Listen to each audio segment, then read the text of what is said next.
um ensaio do C.S. Lewis que chama... vou lembrar daqui a pouco o nome, agora fugiu. Mas enfim, que ele está falando sobre falar em línguas, que é uma coisa que acontece em igrejas pentecostais e tal, não sei o que lá. Né? E é uma coisa que tem lá na Bíblia. Então o apóstolo Paulo fala sobre isso. Tá? Então não é uma coisa que está distante do universo do cristianismo e do carisma, né? Dos dons espirituais do cristianismo. Então, ele tem um ensaio que ele fala sobre isso e ele se remete a esse tipo de observação. Ele fala o seguinte, porque assim, o corpo humano, ele é limitado. Porque muita gente, quando vê uma pessoa em transe, num transe religioso, espiritual, fala, pô, essa pessoa tá louca, tá maluca, tá fora de si. Ele fala, por quê? Porque o nosso corpo, ele é limitado. Então, por exemplo, você vai ver uma pessoa chorar de alegria e vai ver uma pessoa chorar de tristeza. Então, por quê? Porque o corpo ele tem um limite para se manifestar. A gente tem os nossos sentidos, eles são limitados. Então, a gente vai usar mais de de uma manifestação para 2 sentimentos diferentes, para 3 sentimentos diferentes. Então, essa mistura de coisas é mais ou menos levando para o campo da mitologia o que o campo vai dizer. Então, quer dizer, porque a realidade humana é limitada, então... Esse monomito seria as pessoas em lugares... a cultura. Isso, completamente diferentes, contando a mesma história dentro da sua cultura. Sim. Mas com aquele cerne igual. Então isso é muito louco, né? Igual, tem um livrinho que chama O Efeito Melquisedeque. É um livro missionário cristão. Efeito? Não é o efeito. O Efeito Melquisedeque. Que Melquisedeque é um personagem bíblico que é misterioso, que ele aparece para Abraão. E ele é um personagem que fala que ele adora o Deus Altíssimo e ele é anterior a Abraão. Então, quando você fala que Abraão é o pai da nação de Israel e tal, e quem é Melquisedeque, então? Né? Então, esse Melquisedeque é um personagem misterioso. Então, nesse livro, ele é o seguinte, ele fala de missionários que vão lá, se embrenhavam nas matas africanas e chegavam lá e encontravam um povo lá no meio. E falava, aí quando começava a explicar a história do evangelho e tal, não sei o que lá, e os caras falavam, peraí, mas eu já conheço essa história.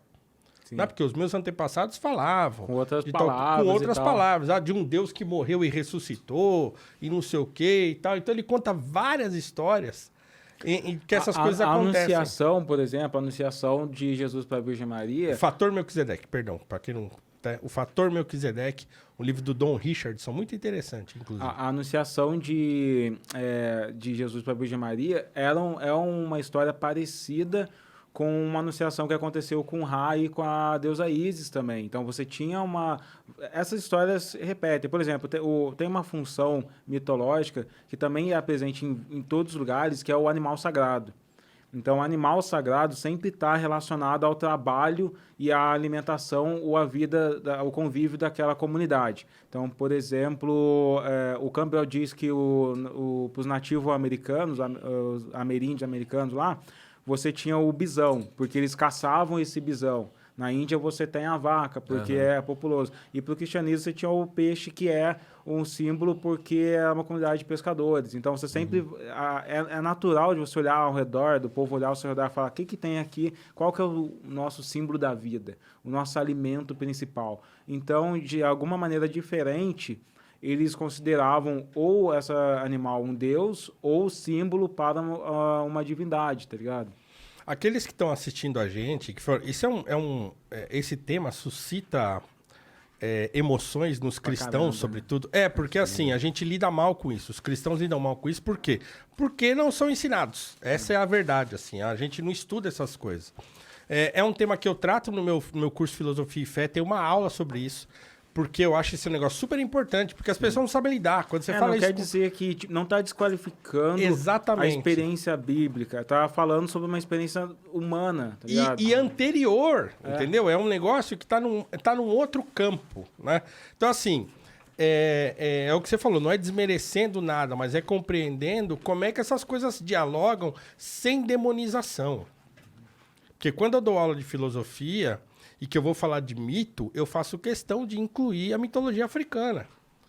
E aí você fala Oxum, você fala Oxóssi, fala Exu, as pessoas, opa, isso aí é macumba. Não é não. Isso é mitologia africana. Sim. A gente tem que aprender a separar a mitologia africana das religiões de matriz africana que são oriundas delas. Assim como, se você assistir Vikings, Exatamente. você vai ver os caras vão lá assistir adorando Thor. Tem que lembrar que Thor é uma divindade que a galera, até hoje, tem um grupo muito pequeno de pessoas que ainda consideram esses deuses nórdicos vivos, cara. É. Então os caras prestam os rituais pra Thor, os rituais pra Odin. E hoje as pessoas assistem aquilo e falam, nossa, legal, bobinho, tá ligado? Então, ok, pra algumas pessoas pode ser bobinho em qualquer religião, tá ligado? Eu posso olhar pra todas elas e falar, é só uma história. Não que exista algo de verdade nelas, ou exista algo de verdade pra mim. Então, acho que muitos cristãos têm dificuldade disso, cara. Mas é porque não sabem, Ale, é isso. É porque nas escolas dominicais, ou mesmo nos cursos de teologia, nos seminários e tal, eles não entendem isso e não aprendem. É difícil você encontrar um livro de teologia, por exemplo, que explica essas coisas. Sim. Agora, quando você pega um autor como C.S. Lewis, que é um cara que cresceu dentro da literatura, que tem a vida atravessada pela literatura desde criança, e que se tornou um especialista em literatura medieval e renascentista, e que era um especialista em mito. E que até os 30 anos, para ele, o cristianismo era só mais um mito. Sim. Quando ele se converte, aí ele vai compreender tudo aquilo, tá? E aí ele dá uma interpretação para o cristianismo, para separar o cristianismo de outras mitologias, mas ele entende como é que a coisa funciona. Então, o problema é que você pega um cristão médio hoje... Eles são manipulados por alguns pastores charlatões, tipo Feliciano também. Então, tem esse aí, que é o pior de todos, o cara que é manipulado, mas tem aquele que é só o ignorante, porque ele não tem acesso a esse tipo de caras como o Feliciano, eles sabem disso, mas eles...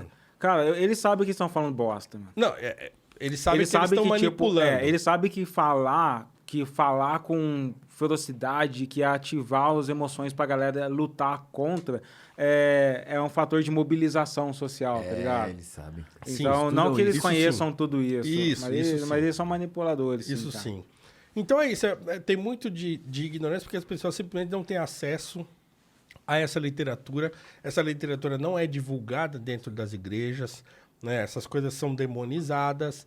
E aí a pessoa, ela não consegue lidar com essas coisas. Mas ela lê, se ela, né, que é muito difícil, mas se ela lê a Ilíada do Homero, ela vai ver lá que a Guerra de Troia, segundo Homero, começa porque os deuses estavam tretando. Sim. Os deuses estavam tretando entre eles, e aí eles passam a manipular os homens, e os homens passam a tretar. Então os caras leem aquilo e acham lindo, maravilhoso, bonito, né?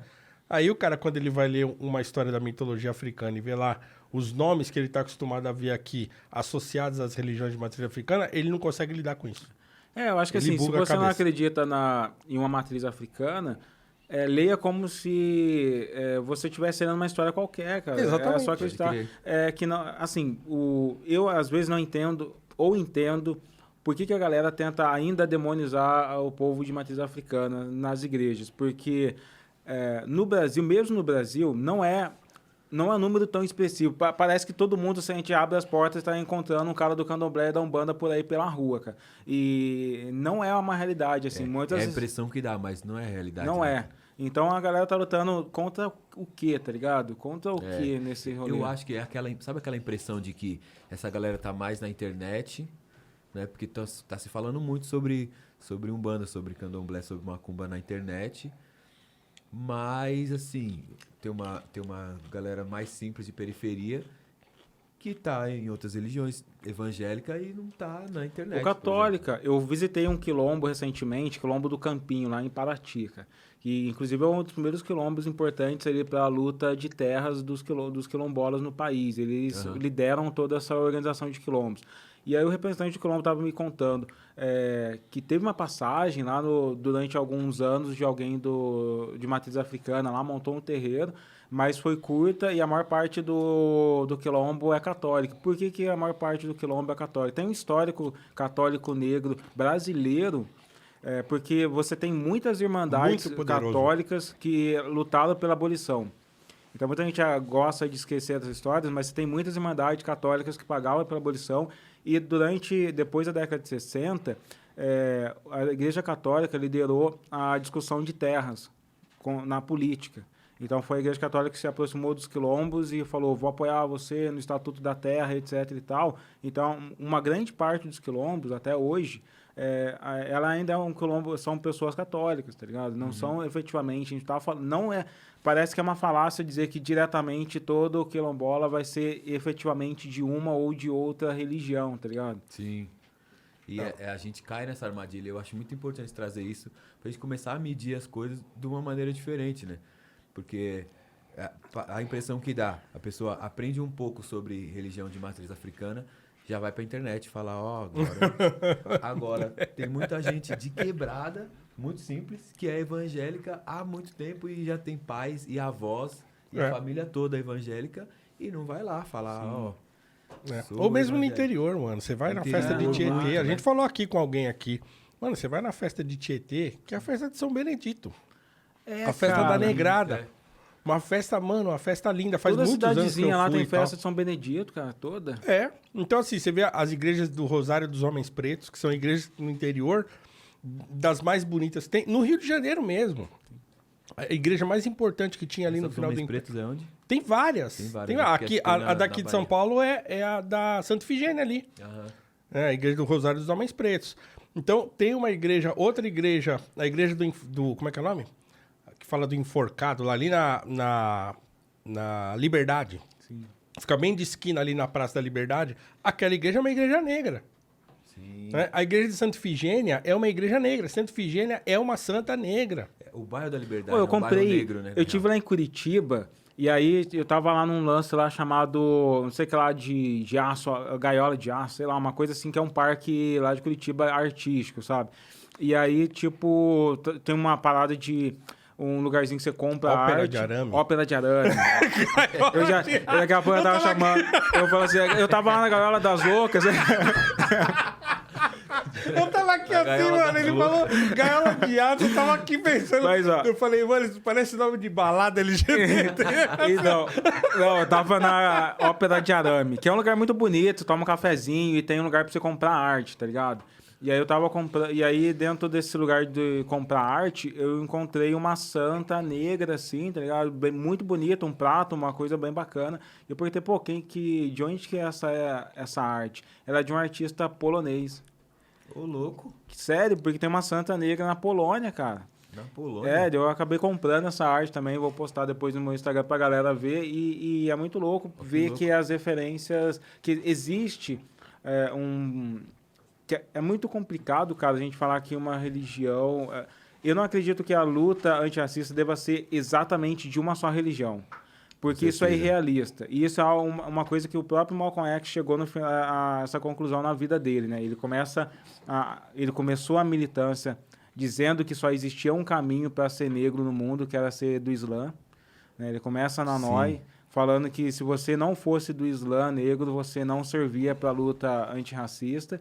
E depois de todo o rolê da vida dele, ele monta um outro grupo que é estudantil, e porque ele entendeu que, cara, para lutar contra o racismo, você pode ser de qualquer religião. Porque se a gente pensar que você tem que ser de uma, a gente nunca vai formar uma maioria, tá ligado?